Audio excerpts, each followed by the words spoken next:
If you want to know the 10 things I wish I knew before kids, welcome.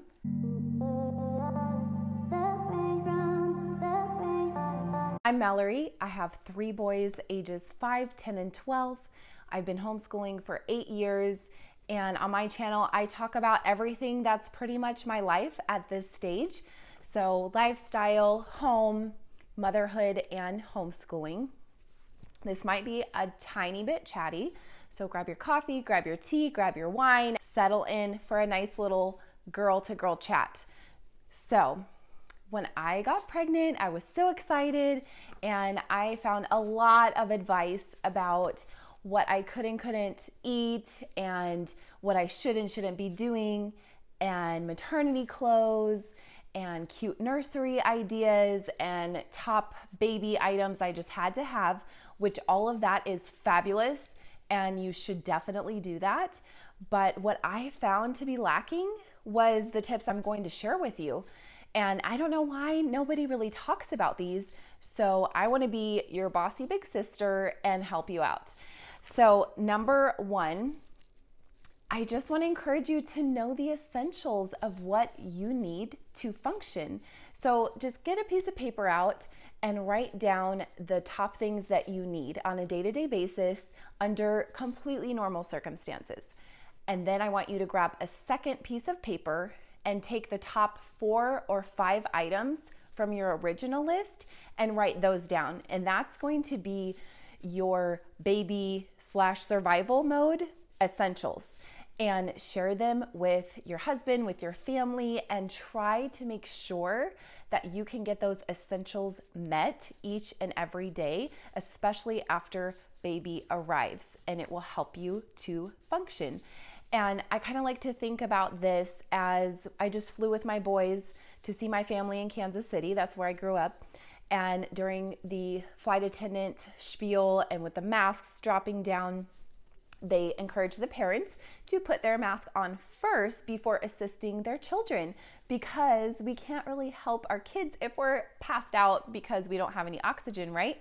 So it's just the same thing in life. So make sure that you're getting what you need. Number 2, set up a support system. So if you are lucky enough to live near your family, congratulations, you're so lucky. I have never lived near my family when I had a baby. I've lived near my husband's family before, but my family has always been a couple of states away. And so if you can talk to your family ahead of time, just ask them what they may be willing to help you with. If you need help with dinners, or you need help with dishes or laundry, or maybe you just want someone to come over and watch the baby for a few minutes so that you can have a nap and you can have a shower. And it helps if you discuss this ahead of time with your family or friends so that you know what you have to lean on after baby comes. If your husband is able to take a paternity leave, that is amazing. My husband never got a whole lot of time off work, so that is so great, and it's so important for the father to be able to bond with the baby as well, because as mothers, we get to carry the baby, we get to deliver the baby, and if you want to do breastfeeding, and I am not going to put any pressure on you there, girl, but if you choose to do that, that's such a beautiful bonding experience for you and the baby. And so having your husband home, able to bond with the baby, is important as well. And if you have out-of-town family that want to come visit you after the baby is born, I highly encourage you to stagger their visit with dad's paternity leave. That way you can stretch all of that time that you have help as long as possible. Number 3 is join a community of like-minded people. And if you see me looking down, I'm just looking at my notes to keep me on point so I don't ramble on you. So especially if you don't live near family, this community of like-minded people is very important. And if you have older children already, then you need obviously somewhere to take your kids so that you and your husband can go have your baby at the hospital or birthing center, wherever you choose, and you don't have to worry about your kids. You know they're being well cared for. If you can try to get this community before baby, I really encourage that. And It's so nice to have a community of moms that you can bounce ideas off of, and you can share your concerns, and you can swap silly stories, and you just feel like someone has your back. I had kids quite young before a lot of my other friends had kids, and so I struggled with this a little. And I just want to encourage you, if you don't have a lot of friends with kids, then I really encourage you to just push outside your comfort zone and learn how to meet other people, get good at meeting people. And you can find moms groups on Facebook, MOPS groups, Bible studies. There's so many ways to meet moms, and you just have to go up to someone and ask them a question, strike up a conversation, and before you know it, you have a play date buddy. Number 4 is solidify your marriage. So having a baby will stretch even the most solid marriages. It's just completely different having a baby, and you're not sleeping well, you're recovering from childbirth, you're up all hours of the night. You might feel a lot of emotions, and I cannot encourage you enough to share what you're going through with your husband. It's so important for you to be able to communicate and to lean on him, and he can lean on you during this important time. And I wasn't always the best at sharing my feelings or even registering my feelings. And I have to say, I'm even guilty of thinking that it's silly to share emotions. But I've learned over the years that your emotions come out either in a healthy way or an unhealthy way. So it's so much better if you can share your emotions in a healthy way. And your partner is your partner for a reason. So you need to lean on each other and keep that flow of communication open, especially during this time. If you have a diverse background from your spouse, because I have experienced this, I am Caucasian and my husband is Hispanic, and we have some ethnic diversity and a little bit of religious upbringing diversity. And the differences really came out after we had kids.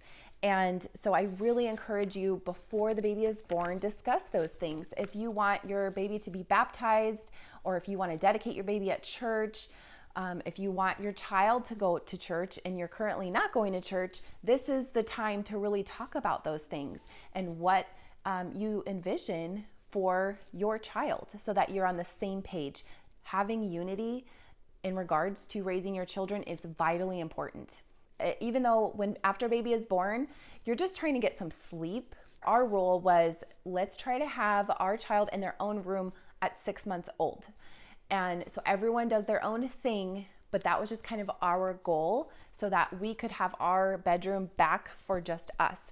So if that's something that you think you might want to discuss with your partner, I highly encourage you to do that again before baby is born.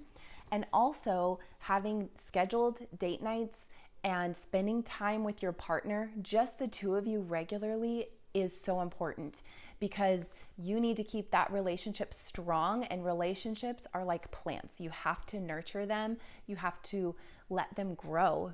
Otherwise, it won't be successful. And if your marriage is not successful, your family won't be successful. So I really encourage you to set up a babysitter for the baby before baby's born, whether it's family or someone that you're going to hire to come to your house. And it's easier the earlier you do it, because if your child is only used to being around you or your husband, it's going to be much harder when you want to do a date night later on. And I also think it's important to discuss with your spouse who's going to do what household responsibilities, because once the baby is born, just taking care of the baby takes up a lot of time. And so communicating ahead of time who is going to do what can really help. If you do feel a strain on your marriage at some point, do not hesitate to get help. You can find a marriage and family therapist, reach out to maybe a religious leader that you have access to, and there's also really great marriage books. If you don't feel like you can spend money on a counselor, you can get a book on marriage, both of you read it, treat it like a book club, and exchange ideas. And that's a really great way to foster communication and make sure that your marriage is continuing to grow. Okay, and number 5 is establish a time of spiritual growth daily. And this is something that I've struggled with for years, but in order to function at an optimum level, I have discovered this about myself. And so I have to get in the word daily and fill myself up so that I have energy to pour out to my kids, to pour out to my husband, to pour out to my household and everything that I have on my plate. The best time that I have found to get this done is early in the morning before my kids are even up. The house is quiet. I get my tea and my Bible and my Bible study book, and I just start my day that way. And it's weird because when I do this, my day is just set. And if I don't do it, the day never quite feels right. And so I've learned that I have to have this time, and it's very important. And so whatever works for you, just figure out the time of day and what kind of spiritual growth you want to do, and try to do it daily, do it consistently. And another thing that has helped me in this area is finding a Bible study group, because I need the accountability, and I'm not ashamed to say that. So I have joined a group called Community Bible Study, CBS for short. And in the past, I've done BSF, or Bible Study Fellowship, and both of these groups are Bible-based. They are non-denominational, so it doesn't matter what kind of denomination you are. You just study the Bible and you share ideas and you share prayer requests, and it's an excellent community of believers. So I highly encourage these groups, and I will link those organizations down below. But of course, if you find your own local group or online group, I don't know where you're at in your journey, but I highly encourage you to get in community with other people in this area. It's really, really helped me. Another tip after the baby is born, I know it can be hard to find time to carve out and you're super tired. You probably don't want to get up early to do that. But a good time to do that would be during feedings, because you are going to be feeding that baby, whether you're breastfeeding, bottle feeding, you're going to feed that baby every couple of hours. And so that is a great time to try to feed yourself spiritually. Number 6, exercise. So you might be surprised that I'm saying this because I'm kind of diving deep and now this seems kind of superficial, but I have a reason. So it's not to look good, it's not to lose weight, it's more of a stress reliever and a healthy coping mechanism, because you're going to go through a range of emotions and just being tired, feeling like your life is out of control, and this can really help you balance everything out. Running has really helped me in difficult times in my life. When I lost my grandparents, it was very hard, very emotional, and I loved this time to run. My husband would watch my kids and I could just pop in some headphones, listen to some music, and get outside and move my body, and it really helped me during that time. And if you're not sure what you like, or if you think you don't like exercise, just think about what you like to do as a kid and maybe see if you can do something like that. And with YouTube, you can find so many great free workouts, and with a yoga mat, weights, and YouTube, you can get a workout done. And if you are pregnant, I highly encourage you to discuss this with your physician, of course. But if they give you the green light, get moving. And it'll also, as a little bonus, make it easier to get the baby weight off afterward. I know, because I gained a lot of weight during my pregnancies, like 50 or 60 pounds, and it was so hard to get that weight off on the back end because I wasn't as active during my pregnancy and right after. And after baby is born, that was almost the highlight of my day, was popping the baby in the stroller and going for a walk during the day. We loved that time. And so that's just a small way that you can get some exercise in even after the baby is born and you're still kind of limited in your mobility. And now that my kids are older, my youngest is 5, we go hiking together in the beautiful California mountains. We go play pickleball together. And so this is a great way to foster a healthy habit with your kids and spend some family bonding time as well. And my husband and I exercise daily after he gets home from work, and it's something that we both love. It makes it go by faster, it's more fun, and then we encourage each other. When one person doesn't really want to work out, we really encourage the other person to join us, because we're going to start with or without said spouse. Okay, number 7 is get outside, and depending on the exercise that you choose to do, you might be getting that done at the same time, which is awesome. But there's just something about spending time outside that's good for your body, it's good for your brain. I don't know all the scientifics, but I know that it's so good for us. and it forces you to slow down, to observe nature, and brings you peace. And so many people are struggling with anxiety, and I think part of that's because we're not spending enough time outdoors. Doing this with your children fosters a healthy habit for the child to spend more time outside and less time on screens. And if you live in a place where the weather is very extreme, and I totally understand that, growing up in Kansas City, I totally get that, then you just check the weather and see, okay, at 3 o'clock it's gonna be 50, so let's plan to go for our walk or explore nature at that time. Number 8 is tidy your house. So in 2016, my family and I moved from California to New York, which was 3,000 miles away, and we were paying for the move ourselves. So when you are paying for every pound that you're moving on the other side of the country, it really forces you to decide, what do I really need? What do I love? What increases the beauty in our house? And what doesn't? What can I let go of? And it just really taught me the value of having less. And we've tried to maintain that throughout because it's less stressful, it's lighter. I don't spend as much time shopping and cleaning and organizing and maintaining our things. So I try to only keep what we need to live, what's beautiful, and what adds value to our lives. And not everyone has to be a minimalist, but I do encourage you to declutter your home before the baby gets there, because once baby is there, it is really hard to find the time to carve out to get rid of items. And the less you have to steward over and the less housework you have, the less frustrated you will be, and the more time you can just focus on enjoying that precious time with your newborn baby. And also in the same vein as this, I would caution you not to go overboard on your baby registry and buying all the cute things. These retailers want us to buy everything and think that we need everything, but the truth is every baby is different. Just like we have our likes and dislikes, babies have them as well. So a lot of babies, you'll buy all the things and they don't even like the swing. They don't like an exerciser.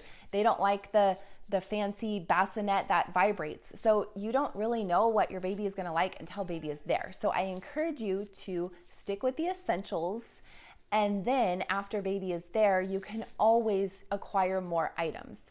Unless you live in the super boonies, you can just run up to the store or order from Amazon and your items are delivered in a couple of days. Stick with your basics, and then you can always build on from that later. Number 9, maintain daily home routines. So I wasn't always the tidiest person. So if you are one of those super clean freaks, then you can just kind of skip this part of the video. This isn't really for you. But for those of us that weren't born with the clean gene, shall we say, I just encourage you to start with a couple of routines and establish good routines for your household, because if it's just you and your husband right now and you're struggling, it's going to be so much harder once you add more members to your family and a lot more items to your family. So what are some of these? And I'll do a deeper dive on some of these topics that I'm talking about today. Basically, just simple things. Run the dishwasher at night, unload it in the morning, put dirty dishes in the dishwasher as you dirty them, wipe the counters after you eat, after you prepare a meal. Try to sweep the kitchen and like the living room daily. As soon as your clothes are dry out of the dryer, try to fold and put them away right away. I know a lot of this is very simple, but it's harder in practice to actually do it. It's more habits that have to be established. Once those habits are established, you don't really think twice about it. You just do it. I have to admit, I used to try to find hacks and special tools that would make homekeeping easier. But just like you can't buy cute workout clothes and all of a sudden you're in shape, you can't buy all these household items and your home is clean. If you want a clean home, you have to clean it. There's not really any shortcut, unfortunately. Doing daily tasks during the day can really help for you not to feel overwhelmed at the end of the day or the end of the week when you have this huge pile of items to deal with. So as soon as you come home, try to put your things away. Whenever you get the mail, try to go through your mail immediately so you don't have stacks of paper everywhere. And another thing I admit that really helped me in my home is that once I took ownership of my home and I didn't expect someone else to come do all these tasks for me, my house looked much better and I felt much better. And so you have to figure out what works in your household. But in our household, I am the manager of the home, so either I have to do the tasks or I have to delegate them.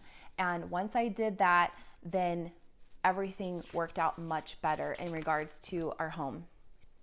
Establishing good household routines for your kids at a young age is highly recommended as well.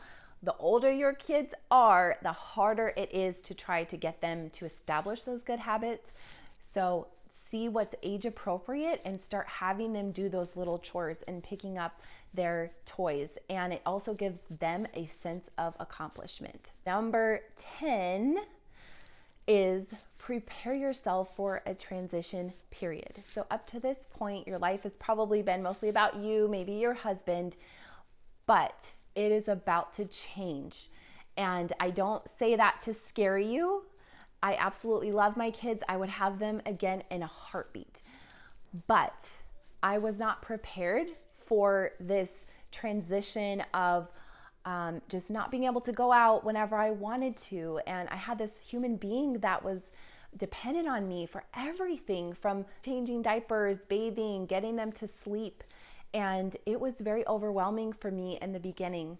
And I kind of felt like, why did no one warn me? This is a 24-hour, 7-day-a-week job. You can't clock out. You can't call in sick. If you need help, absolutely ask for help. But I just want you to prepare your mind for this transition period. And it's fine when you feel that transition happening and you feel overwhelmed. Just lean into it. Know that it's part of the process. It's totally normal. Okay, so that wraps it up. And like I said, I will do some deep dives on some of these topics later. I just wanted to share this with you. I hope I encouraged you.